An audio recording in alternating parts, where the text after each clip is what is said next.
Hello, everyone. Hi. Well, yes. Oh, wow. Thank you. All right, thanks for coming. All right, thank you so much for coming to Bullseye Live. And I would like to now turn it over to the host of Bullseye, Jesse Thorn. Hi, everyone. I'm Jesse. Well, welcome to Bullseye Live. This is a simple version of Bullseye Live, let's say. It's just going to be me and a pal having a chat about his wonderful book.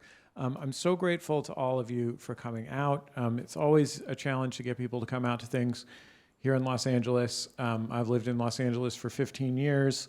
There is a sandwich store where all the sandwiches are named after public radio hosts, and none of them are named after me. But all of you are like little individual sandwiches for my heart right now. We're going to talk for, we'll talk for 30, 40 minutes, and then we will take questions from you, the audience. As long as they're questions, we'll be thrilled to hear them. I think LAist audience probably has pretty good questions. I think it's going to be a really nice time. This is going to be it's a very chill operation, folks. The last time I did a show in here, we had two stand-ups, a band, two guests. I'm like, no, let's just bring in Paul. He's got a new book. So anyway, Paul Scheer. I'm sure many of you are here because you already love Paul. Paul is one of the funniest guys in the world. He's a legend in the world of improv and improv comedy. One of the greatest of the Upright Citizens Brigade improvisers. He's acted on innumerable television programs, including his legendary, brilliant sketch show Human Giant, his own Adult Swim show NTSF SD SUV NSF shit. And most recently on Black Monday, and we just found out that he and his wife June Diane Raphael have a new show coming around the corner, created by one of the creators of Friends. So they're not sweating it. His brand new book is a memoir that's not really about show business. It's actually about both the incredible challenges and pain of his early life and the ways that he came to engage them and to some extent overcome them, in part by writing this book. So please, anyway, welcome to the stage, my friend and yours, Mr. Paul Scheer.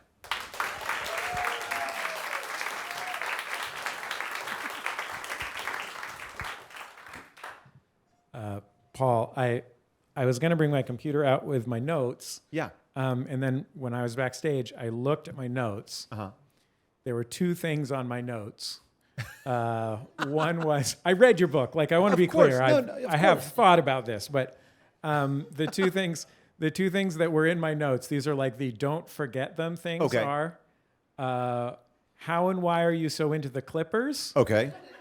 And just in quotes, meet Dave. Which is a movie that stars Eddie Murphy as a human spaceship? Yes, and it is operated by a miniature Eddie Murphy. Okay.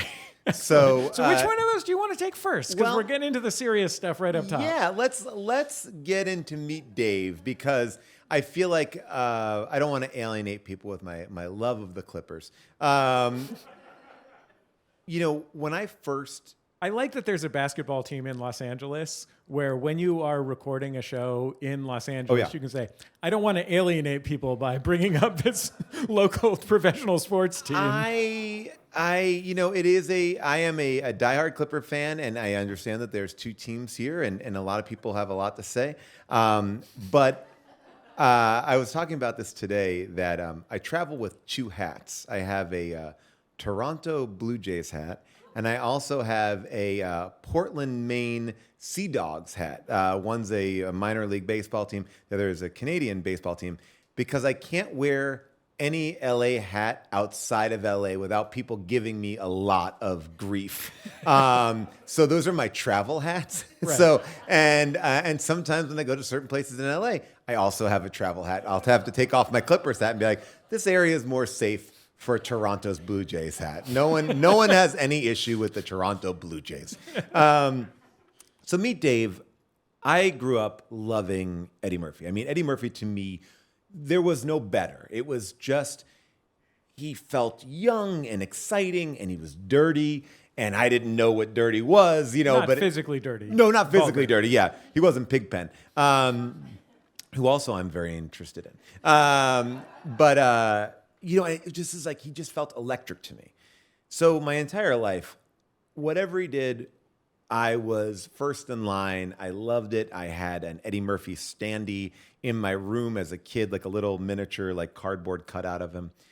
And one of the first like gigs I had gotten when I was doing Human Giant with Aziz Ansari and Rob Hubel was to be in an Eddie Murphy movie.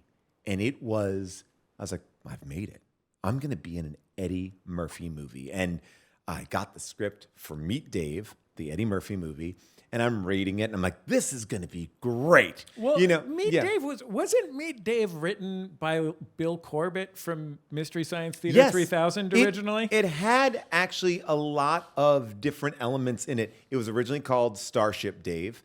And reading it, it was like, this is a fun idea. Like, it's, what it turned into is something maybe different. But it was this idea that these aliens are traveling to Earth, and the way that they're fitting in is they've designed a spaceship that looks like a human. And there's a lot of fun physical comedy and stuff like that. Anyway, I audition for it. I get it. I fly out to LA to shoot it because I'm in New York at this point shooting Human Giant.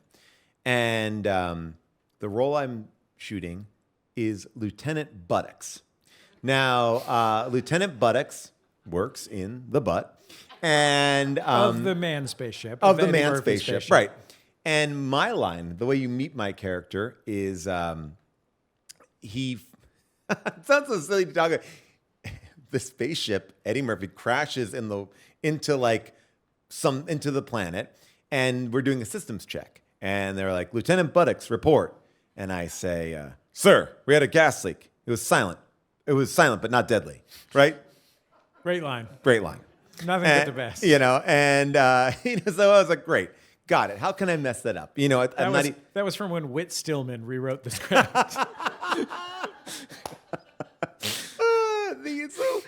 I get the set. I don't know. I've never done this before. I'm in a costume. I'm getting on the stage. And, whenever they're doing like renovations on like a building, they have like a little small scaffold with like a small piece of cardboard, not cardboard, but like a wood plank on it. So I get in a little cherry picker. They put me up on this plank, and there I am. And there's nothing there. There's nothing futuristic there. There's nothing space there. It's just me in my costume standing on an elevated plank. And you have left Human Giant specifically to do this. Oh, yeah. So this is the other part of the story that makes it even more insane.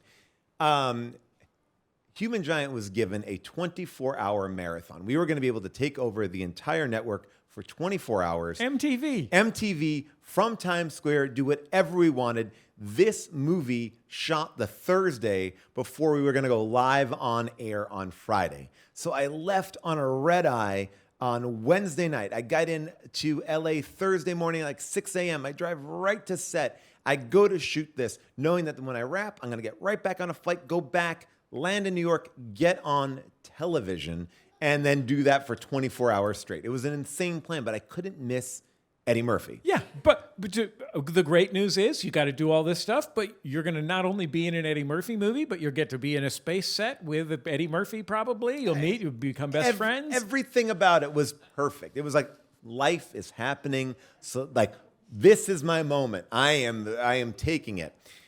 You get on this plank. I'm there. And again, I'm new to this world of film and everything, and the director comes over. The director is Brian Robbins, who is now the head of Paramount, and I say to him, I go, hey, so is there anything here? Should I be aware of anything? And he goes, yeah, it's a spaceship. And I go, oh, got it. Cool. All right. Now I felt a little stupid, but I'm like, yeah, of course. Yep. Got it. So the camera, pans into me, goes right up. And, the director yells, report, sir, we had a gas leak. It was silent, but not deadly. And then he looks at me, cut. What are you doing, man? And I'm like, oh, I'm sorry. He's like, what are you doing? And I'm like, and I don't know how to answer that. I'm doing my line. And he goes, yeah, you got to interact with your environment. You got computer screens and everything around you. And I'm like, oh, I didn't know that. I was like, that's what I was saying. He's like, yeah. You're like, that's a computer screen. That's a computer screen. This is a computer screen. But there's nothing there. And this is the question that I did ask in the beginning. Is there anything for me to be aware of? And he said, no. So now I'm like, again, you're listening to this or you're watching me here and there's nothing there, but I'm going to look like I'm touching things. We do it again. Sir, we had a gas leak. Silent, not deadly. More military. I'm like, okay. Sir, we had a gas leak. Silent, but not deadly. And he gives me again, more intense. Oh, sir, we had a gas leak. Silent, not deadly. But there's a moment that I have, and I've had it many times in my life. I call it a flop sweat. Something is wrong. You don't know what it is, but my whole body is like, oh, this is a mistake. Something's going, you don't like what I'm doing. I'm saying, sir, we had a I'm not interacting with a human being. I'm saying a line. There's no emotion. It's not like you didn't cry on cue. It's not like I didn't hit the joke. I mean, the joke is the joke. It can't be any funnier. I think it's pretty self-explanatory. And I just know it's wrong. He's like, again. And we're just doing this line over and over again, but he's never happy. Then he walks away. Now, I know that's a bad sign. I'm on this raised platform, and I can't get down. No one's around me. Director's walked off, but doesn't seem happy. And the AD comes over and says, hey, we're going to get you down from there. Is that okay with you? I'm like, yeah, it's great. Get me down. He's like, all right, why don't you go back to your trailer for a bit?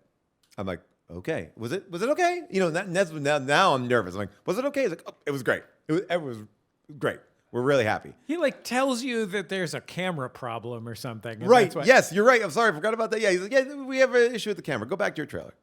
All right. Go back to my trailer. Now I'm I'm aware there's no issue with the camera. Yeah, their camera's working great. And also we did it 25 times. Was it a camera problem the first 25 times? And how many more times will we do it? Go back to my trailer, and I'm feeling the flop sweat. I'm just walking back and forth, calling my wife. I don't know what's going on because I'm waiting. I know something is wrong. I have enough experience to know something is wrong. And I get this knock on my trailer door. Knock, knock, knock. Now, trailer is a ridiculous word to use. It was like an extended extended bathroom stall, right? So, and it was a bathroom stall. On one end of my trailer was a toilet with saloon doors, and on the other end was the door to the outside world. And in the middle was where I was supposed to relax, which was no bigger than two chairs put together. This is like a place to make pruno. This is a prison that you're describing. And I'm just pacing this thing, and so all of a sudden this producer comes in, and now they're in, and now two people in this small space. It's really cramped, and then a third person comes in, and now three of us are standing in this place next to a toilet. So much so that I'm now over the toilet, having this conversation, and the director is, the producer is like, this is always the hardest part of the job, but we're gonna let you go. And I'm like, oh, and then then it becomes this moment of, I'm okay with that. As a matter of fact, great. I think that's good. I think we should let me go.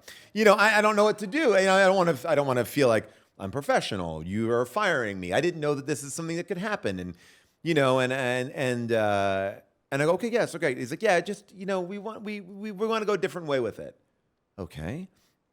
So I'm standing there, and they leave, and you're cool. Yeah, man, you're great. So happy. Oh, so psyched to have you. Well, not that side because you just fired me.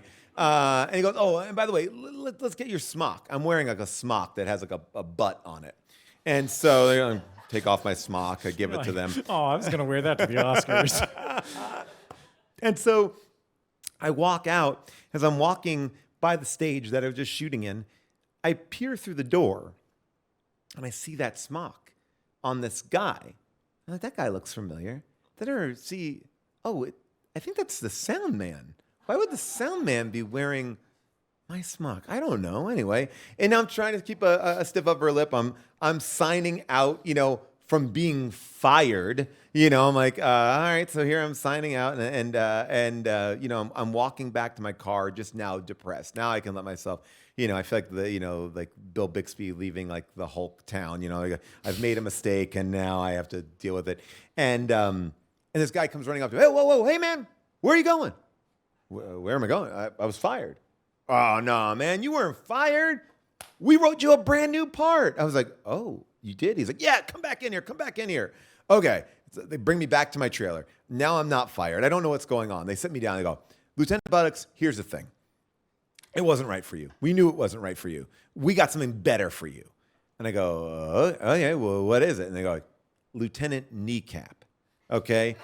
Now, this is getting into the movie lore a little bit more than you probably care to. No, these guys are all watching YouTube videos of Meet Dave lore. And so in the movie, they need to fuel their planet, and fuel for their planet is salt. At the end of the movie, they find hot dogs, which have plenty of salt, and that's what they're going to bring back to their homeworld, hot dogs. And I think one hot dog could fuel their entire planet because they're very small people. As a normal human fits thousands of them because it's Starship. And so so he goes, at the end of the movie, you get the hot dog, and we're going to cut to a giant hot dog on your lap. You eat meat, right? And I'm like, yeah, I'll say any yes. And he's like, oh, great, we're going to get you a lot of jerky. You're going to have a lot of jerky in your mouth. You're going to have the hot dog on your lap, and you're going to pull the hot dog off your lap, and you're going to say, sure beats protein squares. And I'm like, oh, okay. He's like, yeah, that's a great line. Sure beats protein squares. I was like, oh, okay, great. And now I'm Lieutenant Kneecap. Then somebody comes in, gives me a new smock with a kneecap on it. Get yourself to set. It's like go to set. And I'm in there, and I bump into the director, and the director comes up to me, and he's like, dude, so sorry. Thought you were a fat guy. And I go, I'm sorry? And he goes, yeah.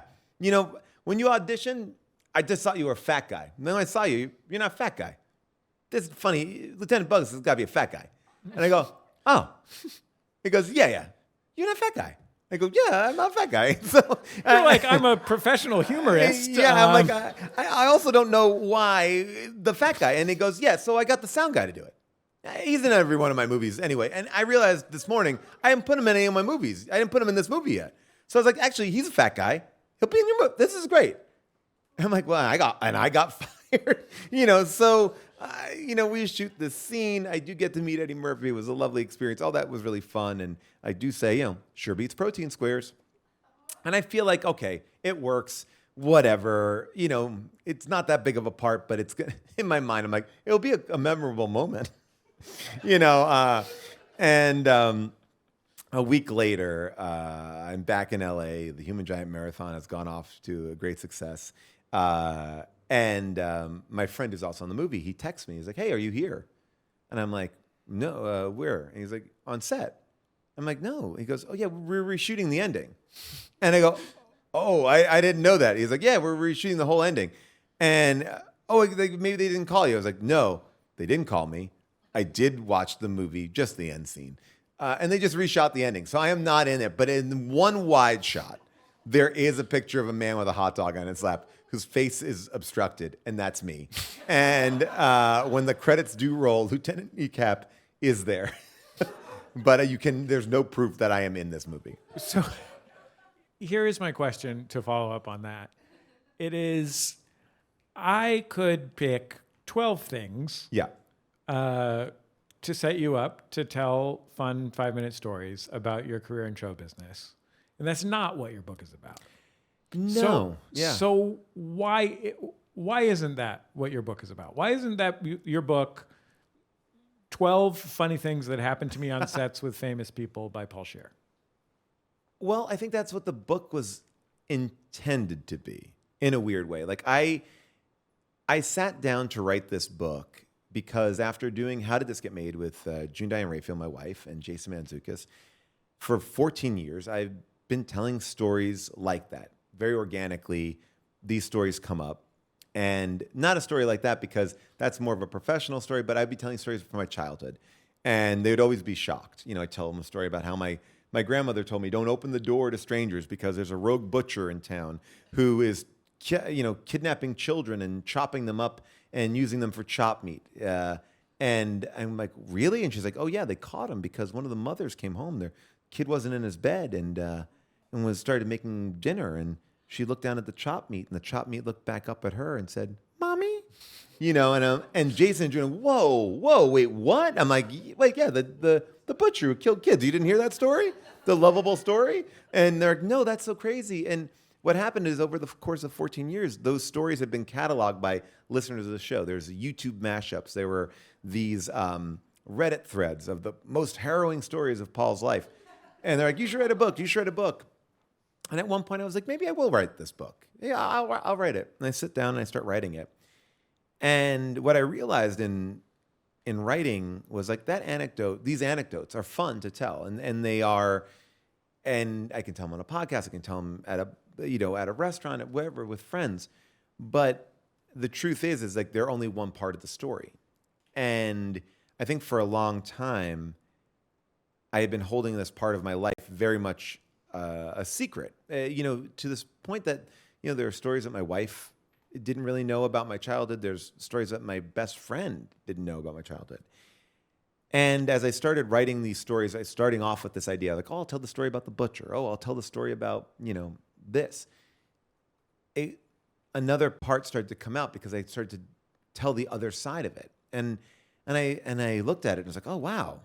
Okay, this is a little bit different. And then I gave it to my agent at the time, and he was like, go deeper.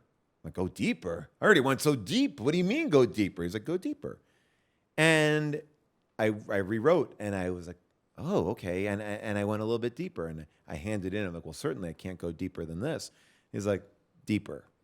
And it was in this process of like writing, because I didn't have a book deal. I just wanted to write to see if there's anything there, that I realized like writing a book, I think needs to be more than just an anecdote. It needs to have some weight. I also felt like I didn't want to write a book about, for lack of a better term, like showbiz. Save that for Barbra Streisand. She's had an amazing career. It's an amazing book, 40-hour audio book. Get into it. You do casually mention that she once left you an answering machine message. She did. Yeah, she did. I did have Mikhail Baryshnikov's New York City phone number. That was my New York apartment number. And I have all these Russian people calling me at all hours of the night. And one time it was Barbra Streisand. Mikhail, call me. It's Barbara. I want to talk to you about a project. And it was like, oh my God, that's Barbra Streisand. The unrecognized, a very recognizable voice. And it started to feel to me like this book kind of started to, and it sounds silly to say, but like write itself. Like it just started to come out. And I think that it's a reflection of a lot of work that I've done on myself. Like, I said to a lot of people, like, this book isn't a therapy session. It's not trauma dumping. It's the reflection of years of therapy and work on myself and kind of analyzing things that I've dealt with. And I really came to this. I don't think I could have written this until I had kids, because that actually had me look at my childhood in a very different way. So I wish I could say right from the get-go, I knew I was going to write this book. I was going to talk about trauma and the after effects that it has on my life, but it would be a lie. It really was like, I respect the process of a memoir. I respect the process of kind of giving people a little bit more, because that's what I learned from the most. And it just kind of organically shaped itself from sitting down and telling these stories and then kind of asking, well, why am I attracted to telling that story? What is it about this? Because this is not linear.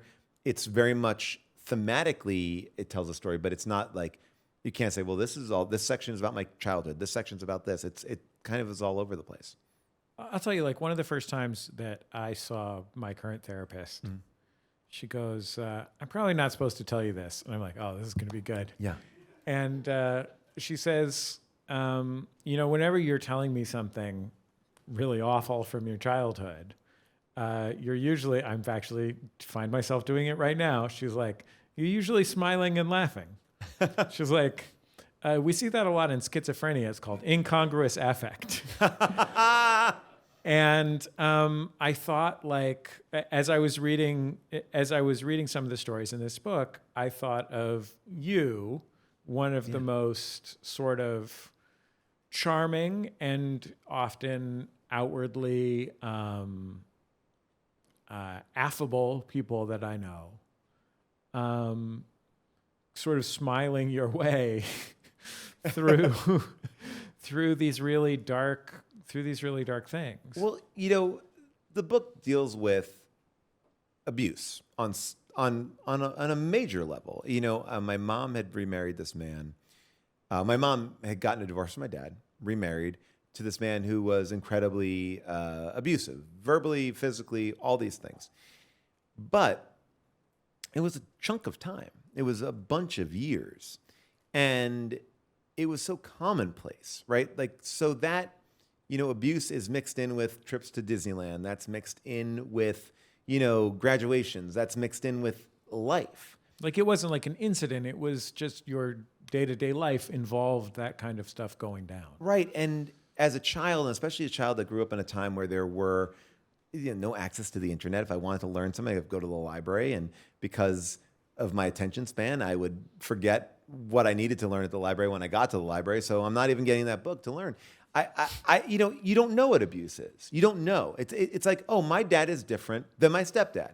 My dad doesn't yell. My stepdad definitely does. My stepdad can, choke me out. My stepdad will, throw a pitchfork at me. Like, but it didn't, the severity of that didn't really connect on some level because it was just like, that's what it was. And so, yeah, I can look back and I can say that there are moments in my life. And I think in the book, I try to do this intentionally. I don't want to undercut what went on. But I also know that, in these moments, there were highs and lows. It was an ebb and flow. And, and look, not everybody's story is like that. That's definitely mine. I think maybe in a way it was a coping mechanism.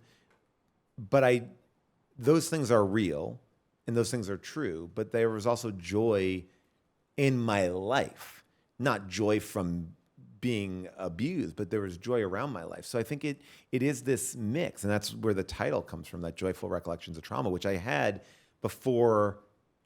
I mean, that should have probably been the biggest, like lightning bolt above my head. Like, I had that title before I knew what I was going to write in the book. Like Joyful Recollections of Trauma. This will be about that time I met Christopher Walken. And I think, so for me, it's been, it's interesting. I can talk very seriously about what I went through. And I can reflect on it. But I also have dealt with it too. I think that that's part of the reason why I can smile about it. It's still, it's still hard to handle. I think where I feel it the most sometimes is looking at my kids, seeing my children and seeing how delicate they are, how young they are, how impressionable they are. And there's moments that are shocking and be like, oh my gosh, I was that age when this is going on. That boggles my mind. And I think that kind of takes my breath away more than anything else. I'm through it. I got through it. I was lucky enough to get out. So it's a real, to me, this is the story that I've never been able to really tell, because I think sometimes when you do talk about heavier topics, for lack of a better term, I feel like people's butthole clenches a little bit, right? Where you're like, I want to make it better for you. I have an answer for you. I don't know what to say. I'm going to go stoic, right? And then all of a sudden it's like, no, I'm telling you this because I don't need you to fix it. I don't need you to find someone to blame. I don't need you to give me advice, unless I'm asking for advice. I just want to tell you this thing, or, and this could be a side part. So I never told these stories because I got too nervous in telling them that I'm taking care of the other person. Even if that makes the person sad. I can't, it's like that. So in a way, writing this book has been an amazing experience to tell a story unencumbered, even in the sense of like my giving it to my parents who I've had these conversations with, but for them to see it in black and white, because I think sometimes you're so nervous, like, oh my gosh, this person's telling me this thing. How do I react to it? What do I say? What do I do? It's the same way we deal with grief. It's the same way we deal with any kind of life issue. It's like, okay, I'm trying to say the right thing. What is the right thing? And sometimes the right thing is just being present, right? And sometimes very hard to do. Years ago, I interviewed the wonderful comedian Cristela Alonso, and something that I think about a lot from talking to her was she grew up in South Texas, and she was not just the first person in her family to go to college, but like she grew up mostly in an abandoned service station. Wow. With like water that came from a neighbor's hose and power that came from an extension cord to their neighbor's backyard because their neighbor was nice to them. And she said, I was sitting at a diner with my theater friends in college, and I was talking about the hose that came from our neighbor's backyard and how we would fill buckets with the hose from our neighbor's backyard. And somebody said, wait, did you say that you would fill buckets with the hose from your neighbor's backyard? Right, yeah. And it had never occurred to her that wasn't a typical human experience until she was sitting in that diner with her theater buddies at age 19. Well, yeah, because it's one of those things where you're living it, right? And it's hard to see what's, it's you don't have functioning. another childhood to compare it to. You don't know anything about the world. You're a child. Exactly. And because people justify it as this is what we do, then, oh, that's what we do. Who are we, to saying different. And that's why, like, in doing How Did This Get Made, I would tell these stories, like, for fun. Like, I'm like, oh my God, my grandma told that story about the butcher. And I'm like, that was a crazy, funny story. And they're like, no, that's rough. That's terrifying. And, and I still find myself in those moments, like what was accepted, what was said. And there's something I think wonderful about that, right? Because it's like you're not self-conscious about what you're doing. It's like, oh, I just made ends meet. We figured this out. This is the way it was. And now I'm an adult. I have more tools at my disposal. I see things differently. And I'm like, oh, now I can look at it and I can have, I can understand. But it's interesting when you present something. Like I talked about my childhood home, and I showed a picture to somebody, and very nicely, they said, "Oh, you lived in a trailer park," and I was like, "Oh, no, I didn't, but that's what it looks like to you." Okay, yeah, I didn't, and I look at it, I'm like, "Oh yeah," and I drove by that place just a couple months ago. Before I finished my edits on the book here. And it was like, oh, I'm scared going down. My block has not changed. My stepfather is long gone from that address. But I was like, oh, this is scary. I get what people are saying, but it didn't feel like that when I was a kid. It felt lovely, or it just felt like that's my house. That's what we do. There's nothing weird here. But when I went back, I was like, as an adult, frightened. I was like, I gotta get the hell out of here. This is not safe for me. Especially because I took my camera out and I was like, I want to take some pictures, so I just, I can see this thing. I was like, well, no, get out of here, Scheer, go. And I did. And I feel like if anyone saw me taking pictures on that block, I would have been chased by somebody. I think that one of the things that was going on in your family, particularly with your parents, your biological parents, was there was no mechanism to stop and take stock in their arsenal. There was no, or at least none that they shared with you. Yeah, I have a lot of empathy for my parents as a parent now. And I love them then. The one thing that I will say that my parents always had an abundance of love. I don't know if they had an abundance of tools to maybe put things in the right perspective, or like I think I'm much more in touch with my own feelings, and I can talk to certain things. My mom was also living the same life of being abused, right? So she, when I'm coming to her for protection, she can only do so much to protect me, besides putting her body between me and this man.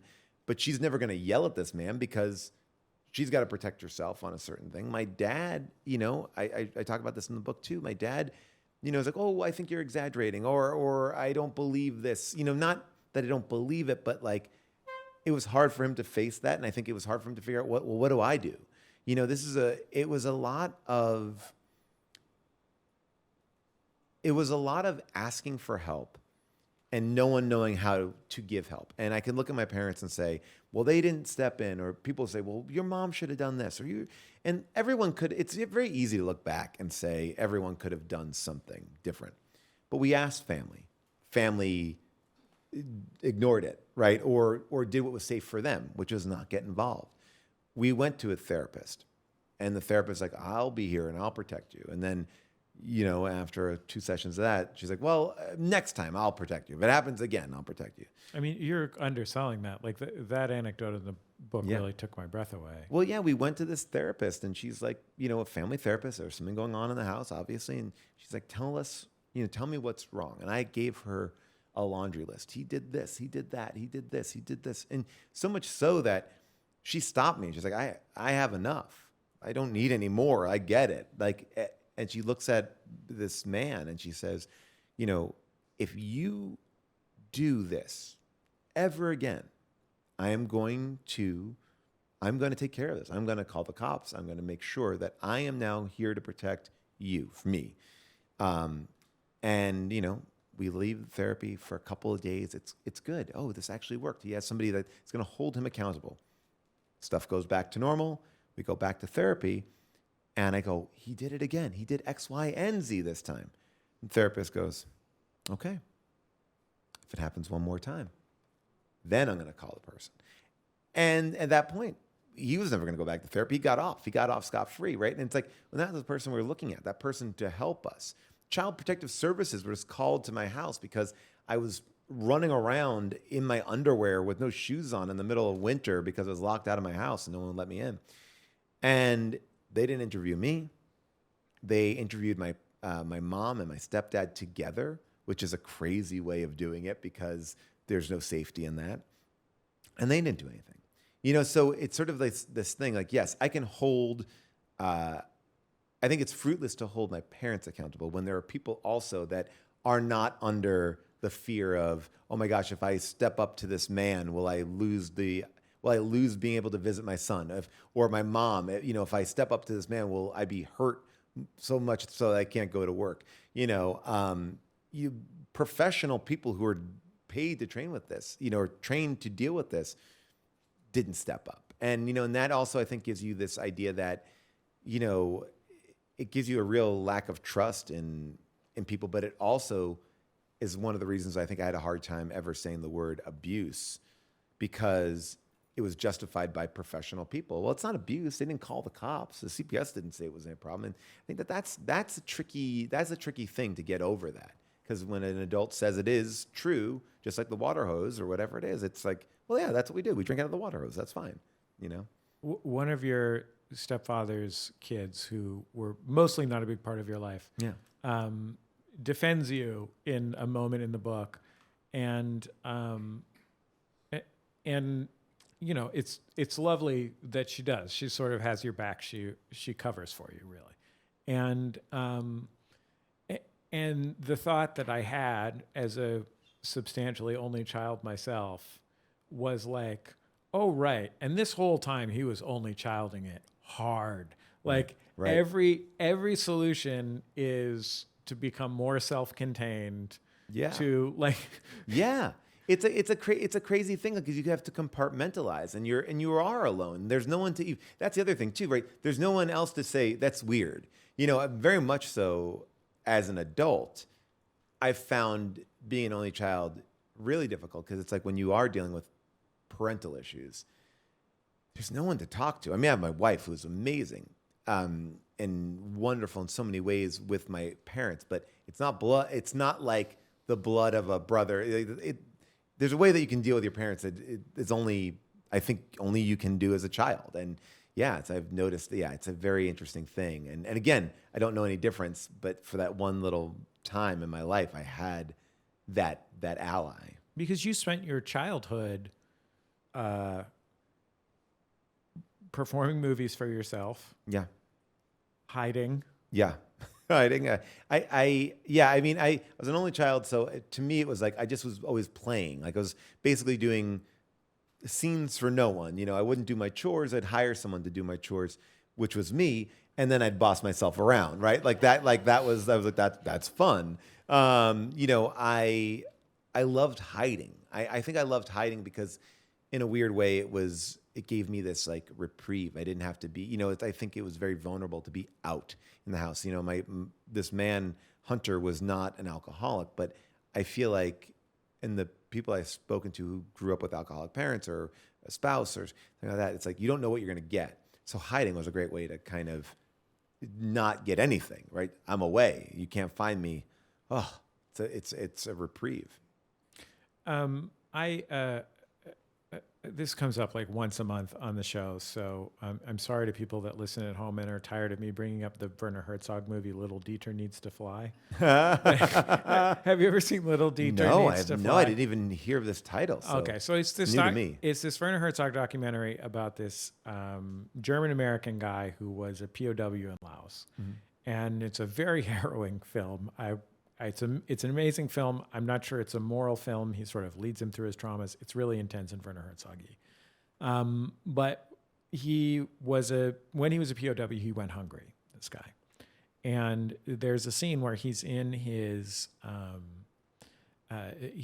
kitchen in Mount Tam in Marin County, like the, most comfortable, bougiest place in all of Northern California, just a nice, beautiful, natural world. And he lifts up the floor of his kitchen, and underneath are just like 40-pound bags of sugar and flour, right? And like dozens of them. And he's basically just like, I cannot sleep through the night unless this is here. And I honestly, I was thinking of your, one of the big themes in this book is your collecting, right? Yeah. And I was like, Paul Scheer as a kid and teenager, building his own video store inside of his bedroom. Yeah. Is like Paul Scheer's equivalent to having 40 pounds of sugar under the floor. To have a thing that is under control and exhaustive belongs to you. Yeah, I think it's, I think it was a chance to have control. Like as a kid, it was just like, it was collecting things like, I was going through some of it as I was writing this book. I have like tickets to, Happy Gilmore and, Return of the Jedi and, every concert that I went to, like just these things, which I think in a weird way, when I think about it, are all these good times. There's a lot of good memories in there. Then I'm holding those close. And when I grew up, I was an only child, but I did have a friend, and that friend was television. And I wanted to be in that TV. I wanted to be in those movies. So to have a video store in my house, which is, I just thought the videos, again, I'm dating myself, but I came up at a time when video stores were rare, right? It was like, who even had a VHS player? I was like, oh, I was one of the families that had a VHS player. My dad had one, and we would go rent a movie. I just felt like I could control these things that I liked, that I loved. So I could have this collection of movies that made me feel good. Being in a video store made me feel good, right? Those were, and look, and I think some people turn to drugs. I think some people turn to, it's all a vice. I mean, thankfully my vice, was, collecting, Beverly Hills Cop, and Indiana Jones and the Temple of Doom, and, every cup that you could ever get from McDonald's, but that made me safe, or it was a cocoon. And I think that those are these things that I often think about. And in my moments of stress, I joke about this. This is not in the book. I was trying to figure out how to put it in the book. but it's just too small. But when I'm stressed out and I'm at home, when I'm in any sort of familial situation, even if in my wife's family or whatever, I will run to Target. I want to go. I'll go get it at Target. I'll go get that Target. I'll do a Target run. Target will calm me down, like in a weird way. Like, all right, I'm surrounded by some familiarity, or I get it. You know, it's like I don't know what it is. I find myself in Target whenever it's like stressful. My mom's husband passed away. Her husband after this man, Hunter. I made more Target runs there than ever. It's just a chance. It's my cigarette break. It's my drink. It's my thing. You know, it's just like there's a comfort. There's I guess it's the reason why there's a million Olive Gardens and not a, you know, there's a lot of Italian restaurants, but there's a chain restaurant. There's just the safety and familiarity to it. I get that. And I understand that obviously being, you know, finding love within a corporation is bad, but whatever. Sometimes we gotta, like, if it's drinking and drugs or Target, I'm gonna take Target. It's a great place to be. But yeah, they got ices there. Oh, they got ice. They got everything there. I mean, it's a lot of fun. There's a Starbucks in every one. I mean, if every time doesn't have, you know, I've been to many a Target. So much so that like I have a producing partner when I direct commercials. He's like, "You go to Target a lot." I'm like, "I do. I don't know why. I don't know what it is, but it is. It grounds me." Okay, we've been having a lot of feelings, and I understand that this is related to them. But can you describe for the audience the video store in your bedroom? Yeah, absolutely. So, growing up, video stores were new, and it wasn't Blockbuster. It wasn't, it was mom and pop video stores, and going in there, it felt like you were shopping for a diamond. At least the one that I went to. Like every videotape was behind a piece of glass. You'd have to write down a number, give it to the counter. Like, nope, we don't have never-ending story. Try again. Go back out. Okay, what do I run around? And it just felt like there was this power, this person. Like, and you know, on some level, I wanted to be in movies and TV, not because I wanted to be an actor. It's just like I just wanted to be on that other side. And early on in this process, I felt like I was brought in. Like the guy that ran this video store liked me, and he's the one who gave me that Eddie Murphy cardboard cutout. He gave it to me, and I had it, and it was like, "Take home." It was like it was an ad for a video store. I still have it in my office. It's like, "Take home 1987's blockbuster hit," you know. And then on the back, there was like a thing. It was like, you know, $99.99 for, you know, this much, and here's a discount. I was like, I'm getting the inside scoop. These tapes are expensive. I felt like I just was in the world of movies, and it kept on kind of growing, and I wanted to make my own video store, and I would tape movies and have them off of pay-per-view, and I would start to deal them out in school. Teachers would come up to me, "You have Ferris Bueller's Day Off?" "Yeah, I do." You know, and gave it to my teacher, and you know, it's like, and then my teacher would be like, you can pick any movie for movie day. Okay, great. I had the. Paul, you weren't just taping movies off TV. Yeah. You were taping movies off TV while sitting close enough to the VCR that you could smash the pause button when you could feel they were about to go to commercial. 100%. That's the way you had to do it. I mean, any other way is disrespectful. You know, I'm not going to sit there and even watch a smidgen. You knew when it started to go to black, bam, pause. Wait, it was exacting. It felt so good. It's like making a great mixtape, you know? And, you know, I mean, talking about Eddie Murphy again, I had tapes I would sit down with the TV guide and a yellow highlighter, and I would go through the TV guide and be like, okay, well, I'm going to watch that, going to watch this, going to tape this, and watch these late night shows. And so much so that I would tape late night appearances. I taped every Eddie Murphy late night appearance, which was not many, but there was enough. And then I had a 2 VCR system. This is as I got a little bit older.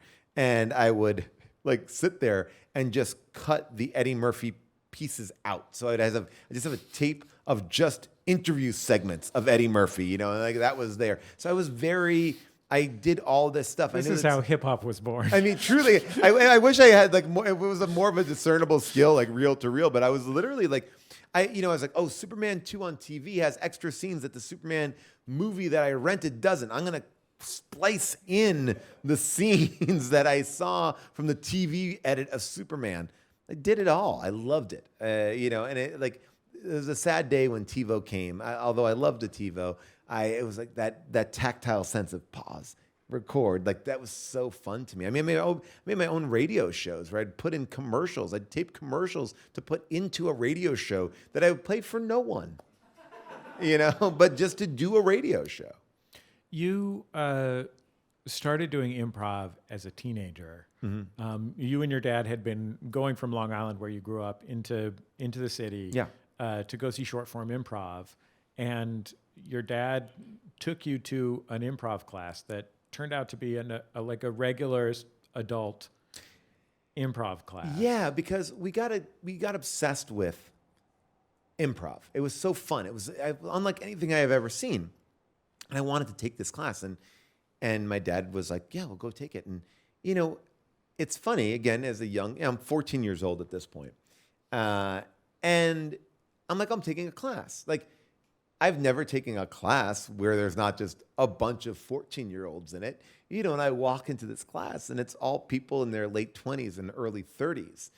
And the shock of that, being in a class full of adults and then feeling young, was so daunting that I lied.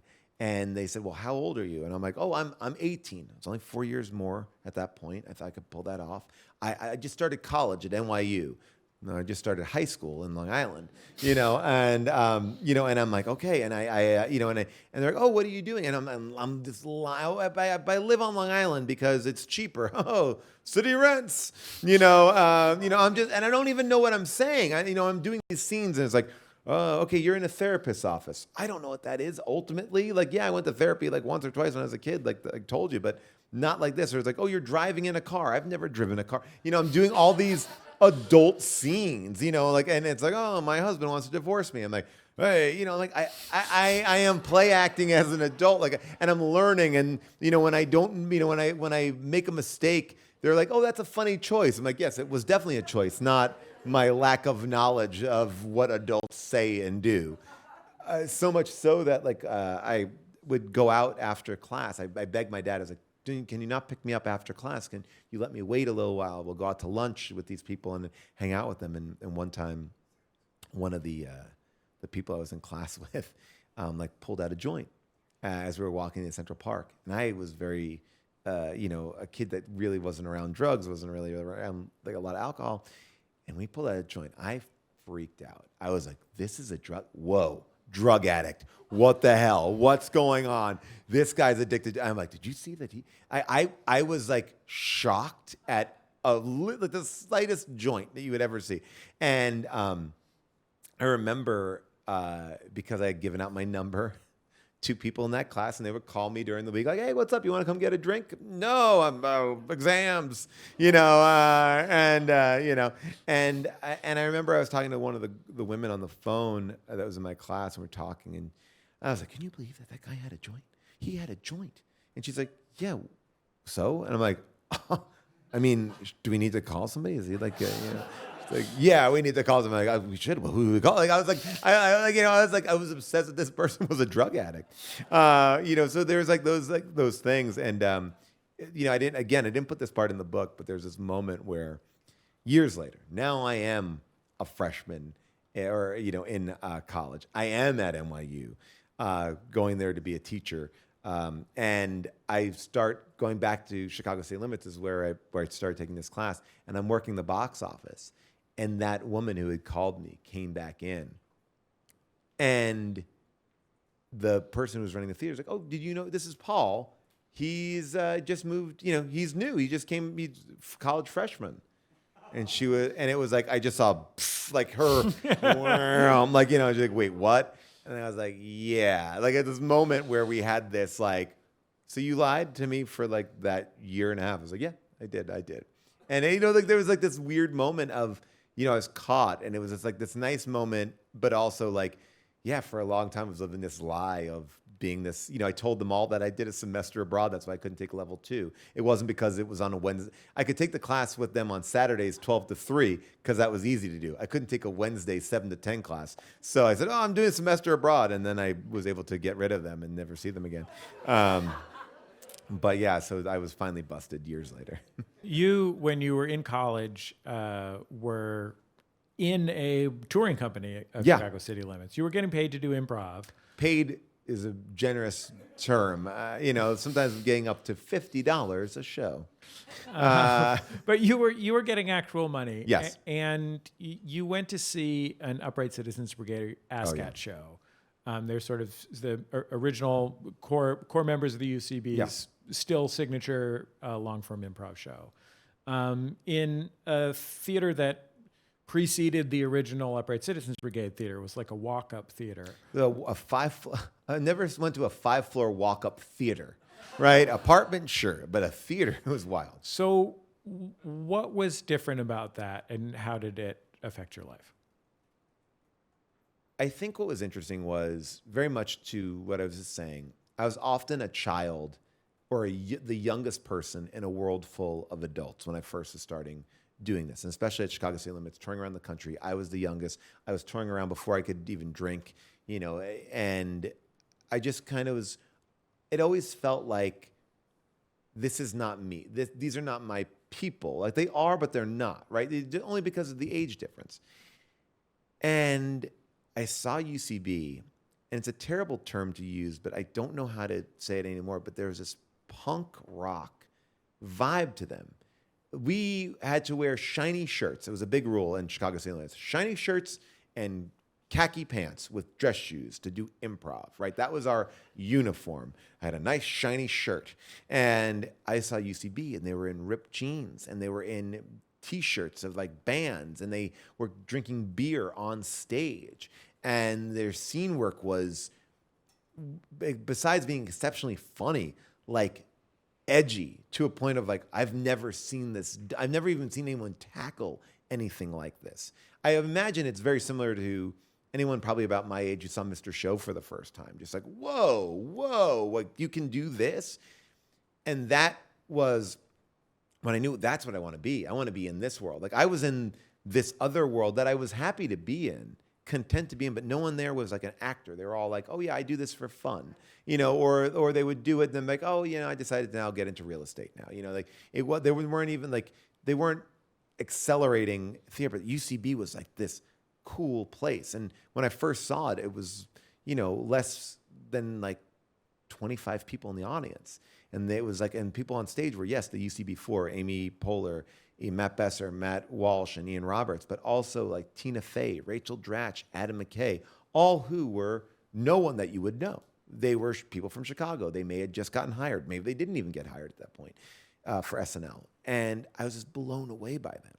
And that was the moment I was like, I want to do this. And there was a choice I made in the book where it was like, well, to do this, I have to stop getting paid to do the thing. So I'm, for all intents and purposes, being successful as an actor, and I had to stop being successful as an actor to be successful as an actor and put in this time because UCB wasn't going to pay me to do anything. And UCB doesn't, I guess now they pay. But, I worked on that stage for forever and never got paid and never wanted to get paid. That was sort of the internship. That was the community building. That was like the fun of it all. And then the jobs came out of that, and that was as honestly, I think we all have those moments, whether it's like love at first sight. It was love at first sight. It was like, I didn't know that could be like this kind of comedy that I like. It spoke to me in a way that I was like, I have to do this, and by any means necessary. As an only child from really unsteady family circumstances, it can be hard to trust people other than yourselves, to not just prioritize above everything else self-containment. Yeah. You be responsible to others and stuff, but just feel like I'm in charge of my world and that's okay. If you're a stand-up, you can be self-contained. You blow into town, you have an act, you go on stage, you do your 45 or your 15 or whatever it is, and you leave. Or you party on your terms, right? I think sometimes people maybe think that's kind of like what improv is. It's like a who's the funniest contest. But I think the kind of improv that you do requires the absolute opposite of self-containment. That's what I think brought me to it. I think that improv on some level, and I know it gets made fun of a lot, right? In the season of Hacks, there's this they do a whole thing about improv, and yes, there's all types of improv, but the true thing that is the most exciting thing about it, when done well, is you're up on stage, you don't know what you're doing, you only have what's been said in front of you, and you're there to support each other. And I think there's a thing that I've craved at that point that I couldn't even articulate, which is like, these people will support me. These people will take care of me. And not like take care of me, like tend to me, but like support me and make sure that I don't fail. And I will make sure that they don't fail. It's like this agreement. It was almost, in a weird way, I could have that relationship on stage easier than I think I was able to have in relationship to another human being.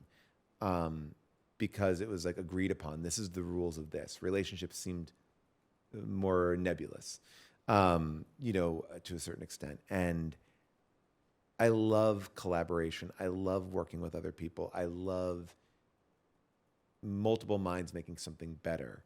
And I also think it harkens back to what I was doing in my entire life too, which is like playing. I was that person doing my chores. I was this, it's like, this is this idea of playing and playing with other people. And those friendships, like UCB, my experience with UCB is very unique. I didn't go through the class structure as people go through it. I was the first class that had the structure. Then I taught that structure, first students to teach.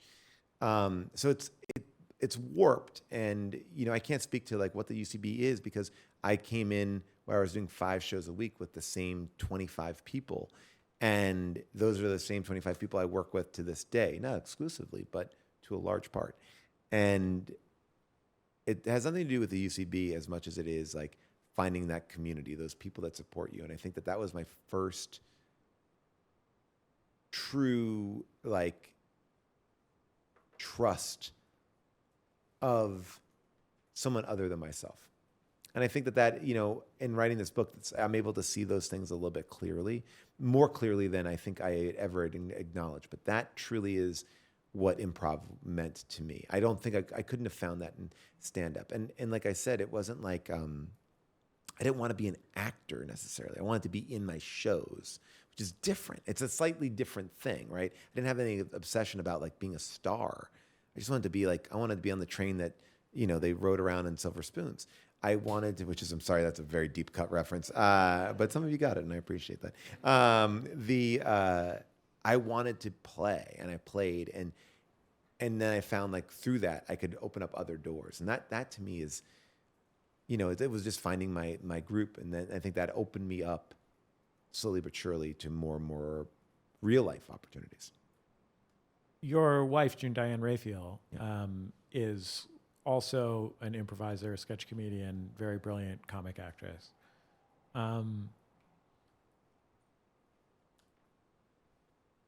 When you started seeing her romantically, were you in a place where you could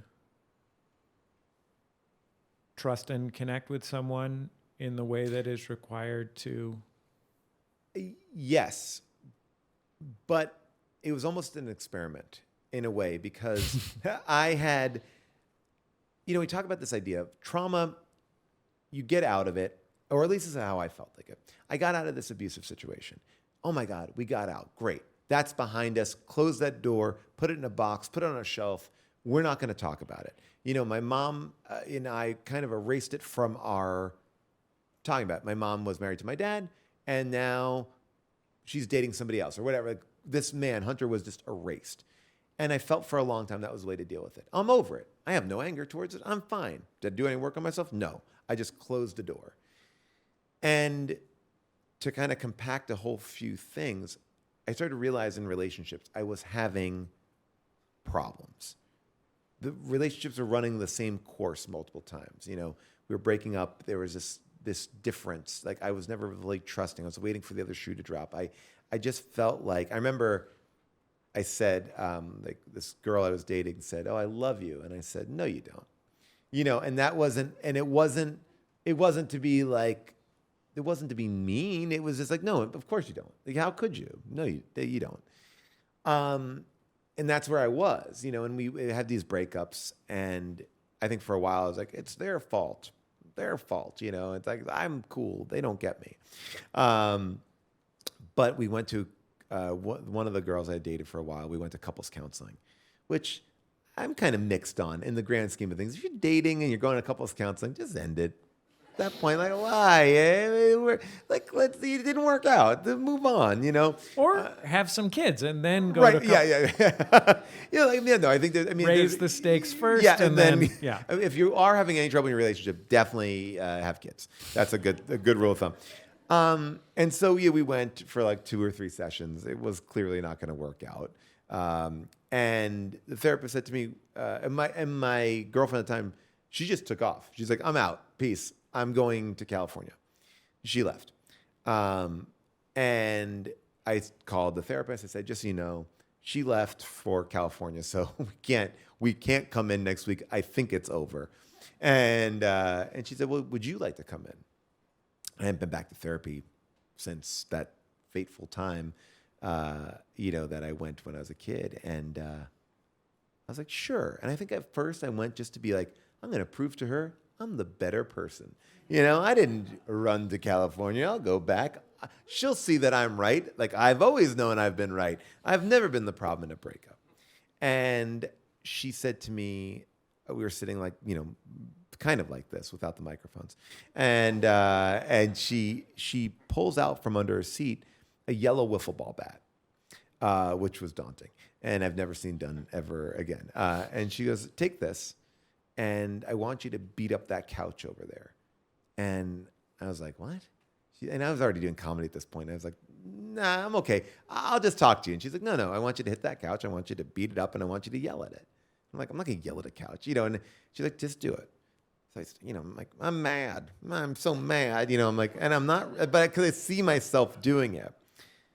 But I think what she realized was I was holding back who I was. Like these wounds, these traumatic wounds of like abuse. Like, yes, they might have been behind a closed door. They might have been something I don't talk about. Something that I'm like, I'm over it. I don't need any help. I got it figured out. But they had kind of like, it was like the foundation of my house was completely busted. And part of it was anger, part of it was trust, and part of it was like trusting myself, because I think I spent so much time being like this person. And when you're in a house like that, where you're like, I just need to make everything right. Like, don't rock the boat. And by doing that, by letting anger come out, by letting myself allow myself to feel the way I wanted. I'm mad that she went to California. Fuck her for doing that. It's like, and I'm mad that this relationship, I did get mad. I did get in touch with how I felt.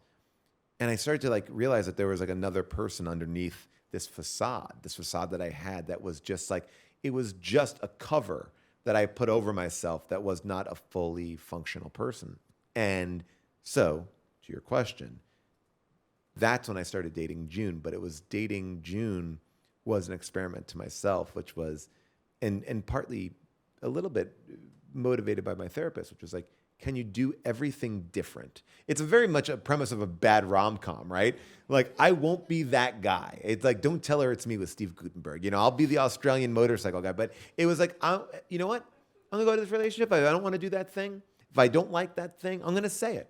I'm going to be proactive. I'm going to do these things that I would never do, because I was afraid to make those mistakes because I didn't want to upset anybody. I didn't want to make anybody mad at me. I didn't want to, again, I just wanted to, I think as an only child in that household, I wanted to keep the peace. And June, I did everything different with. And it started to work. And this relationship was different. And immediately it was deeper than any relationship that I had. And she could meet me there. I mean, June can definitely meet me there. And it just became this really realized thing. So it was, June was, I dated a couple people before June, and I was trying that out, that kind of thing. But June was when it really, I was like, I don't care. I don't care. And that was big. And that really changed everything for me. And that really that was the beginning of me being able to go to that place because I was okay with myself. Then I could actually bring it into a relationship. And if it didn't work out, fine. Who cares? But I wasn't going to try to make it work just to make it work.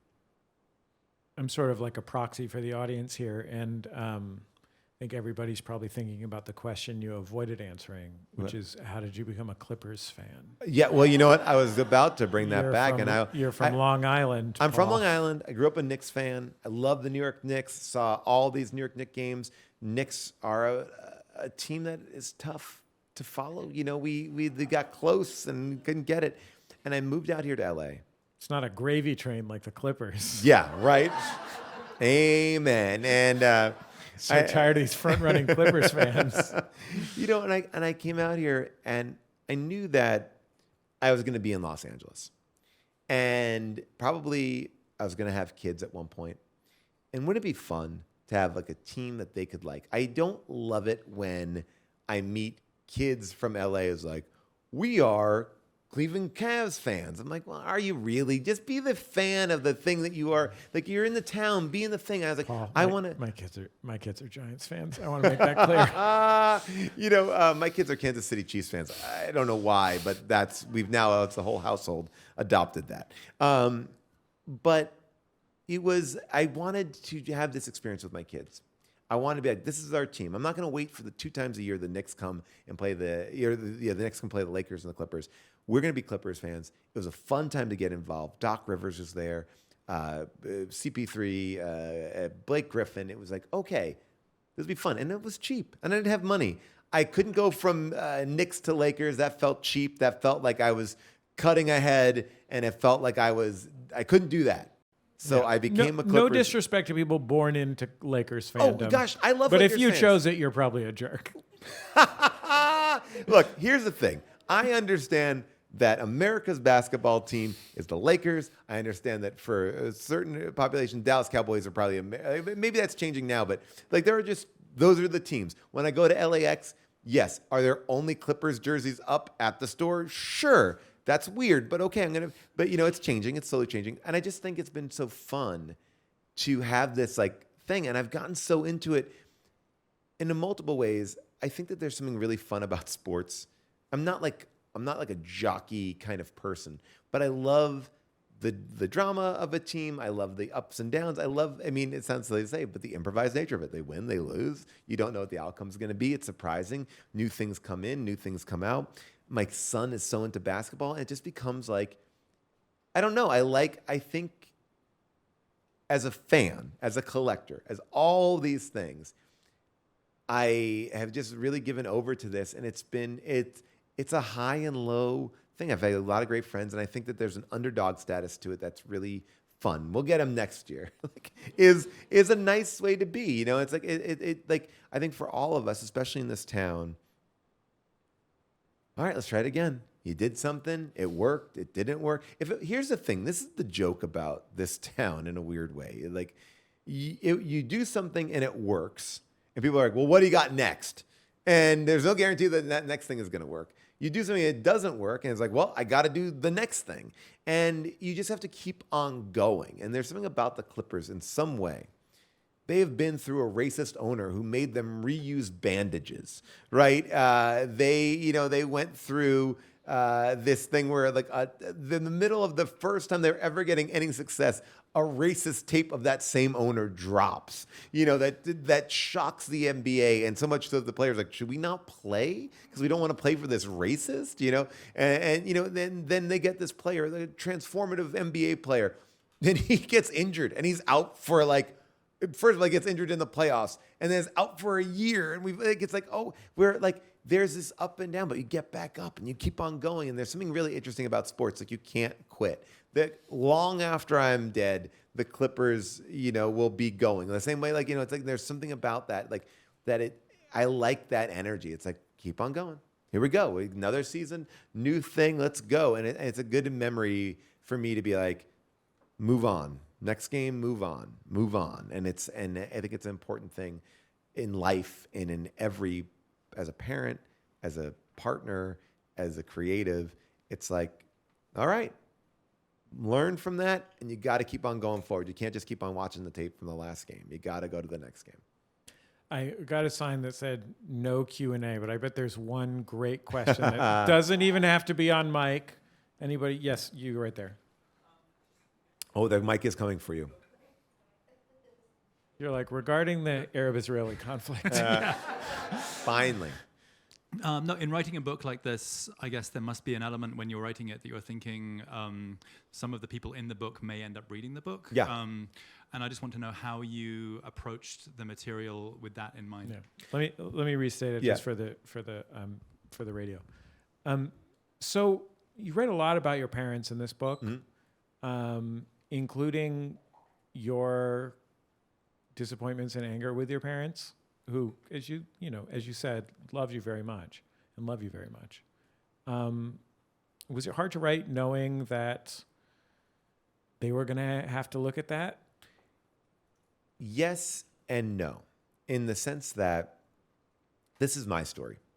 And for a long time, I've not been able to tell my story because of the rules that have been put on it by other people.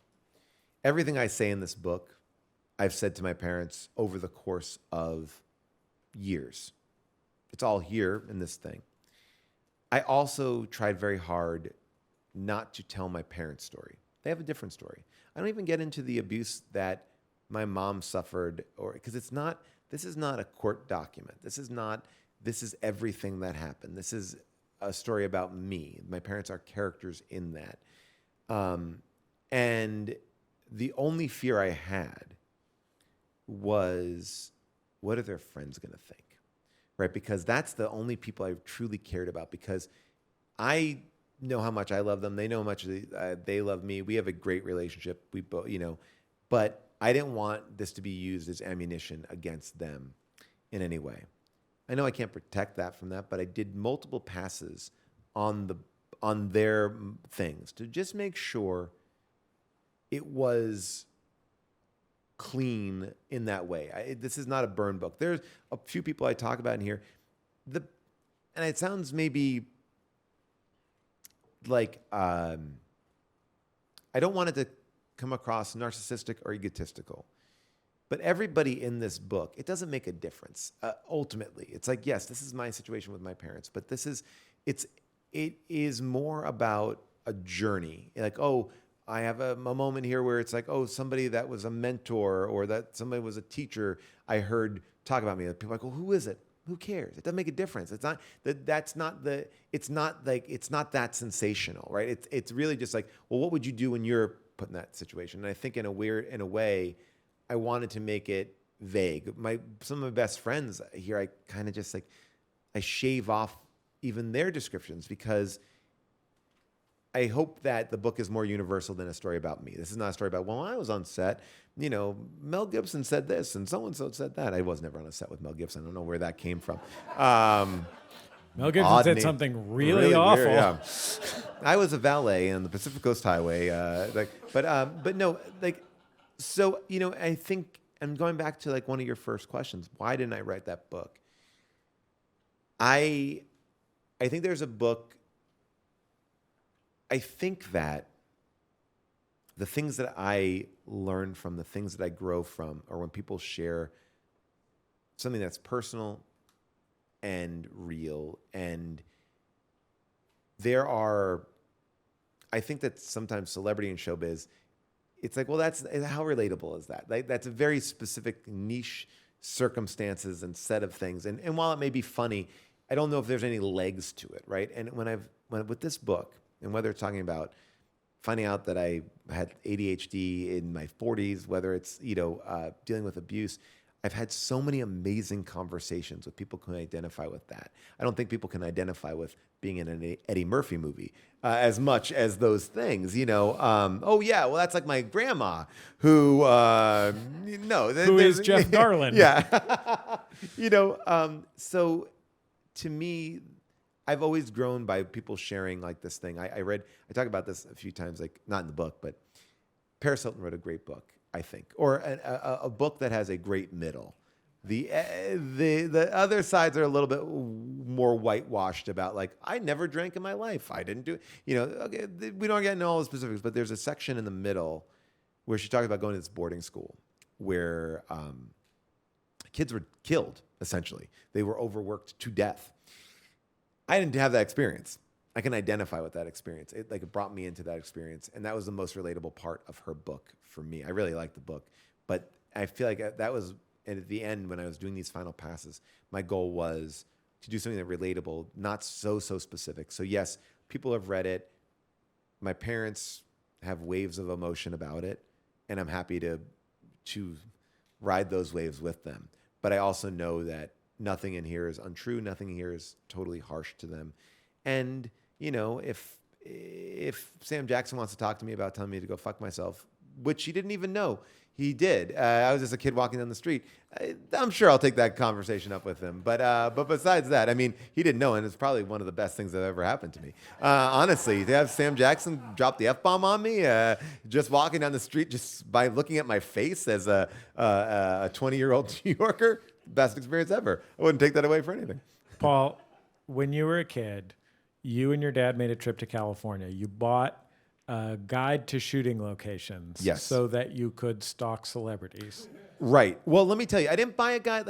There's a place in Beverly Hills where you pay $75 and they give you every shooting location in Los Angeles for that day. And you could just go and show up.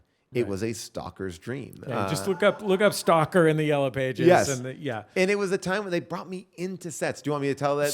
So I'm just we're running out of time, so I'm gonna Yes. give you the setup here. Okay. The setup is you've seen some celebrities, very successful day. You go to an interior shoot where Christopher Walken is shooting. You know him as the bad guy in a Bond movie. Your favorite Bond movie at the Beauty or time. Kill, the best. And this is going to be the disappointing conclusion of the day, because when people are shooting in interior, there's no way for an outsider to get in. But a security guard says, you want to meet Mr. Walken, you have to leave your dad behind and go into this room alone. No parents, no cameras. So far, up to that point, this story truly horrifying. Right. Yeah, when people hear no parents, no cameras, they're like, wait, what's going to go on?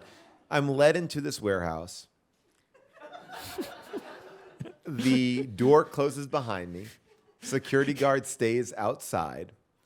The door is open just a little bit, so enough, like a slit of light comes in. And out of the darkness appears Christopher Walken, who is shooting a movie called Communion, where he communes with aliens. And I only bring this up because at this point, he's been captured by aliens. He is in white face to a certain degree. Not mum and shants, but like white and sparkles. He looks like Jacob from, or Edward from Twilight. And it freaks me out because I know him as the James Bond villain. And I have my little autograph book in hand. And I just think it's going to be like, can you sign my thing?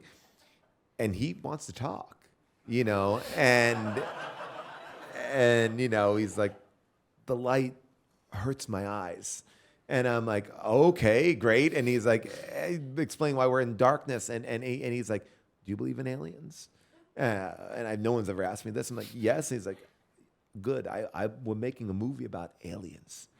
They bring me to this ship. And I'm like, yeah, I know. I'm listening. And I am in the Disney World mode of pen and autograph pad. Like, I'm not ready for this. And he gets down on his hands and knees. He puts his hands on my shoulders. He pulls me in. And he goes, don't let anyone tell you what you can or cannot do. And he releases me, signs my autograph, sends me on my way. And that was me meeting Christopher Walken. And it was an amazing experience. It truly was, like, again, because I also didn't know him. Like, I didn't really know him. And as years have progressed, I'm like, I actually met Christopher Walken, one of the best. And a little side note, not in the book, my dad's a pharmacist, and I didn't have an autograph pad. I had a prescription drug pad. So, and it was like one that like wholesalers give out. So Christopher Walken's signature is on a notepad that is advertising Valium. Well, Paul, thank you so much for taking the time to talk to us today. It was really nice to get to talk to you. And everybody who came out, thank you so much. Thank you so much for coming out. I hope that you'll... Thank you so much. What a great space. What a great host. It is very kind of you, Paul. I'm sure all of you know this already, but and some of you may already be members of LAist, but remember that LAist is supported by its members. So if you listen to Bullseye on LA, well, first of all, if you don't, I would recommend it. But if you listen to Bullseye on LAist or you enjoy having the opportunity to come out to events like this one, I hope that you'll become a member of LAist because it's tough times out here for public media, and we need independent journalism now more than ever. So thank you, Paul, and thanks everybody. Yes, and I'll be Paul's outside. Gonna sign your books if you brought books. He's more than glad to. So And I think there may even be books for sale. I don't know, but I'll be out there in a second, like literally a second. So. he'll be out there. And if not, just grab one of those LAist hand fans. Yeah, I'll sign that. In case someone gets anything. the spirit. Yeah. Okay. Thanks, everybody. Thank you so much. Good night.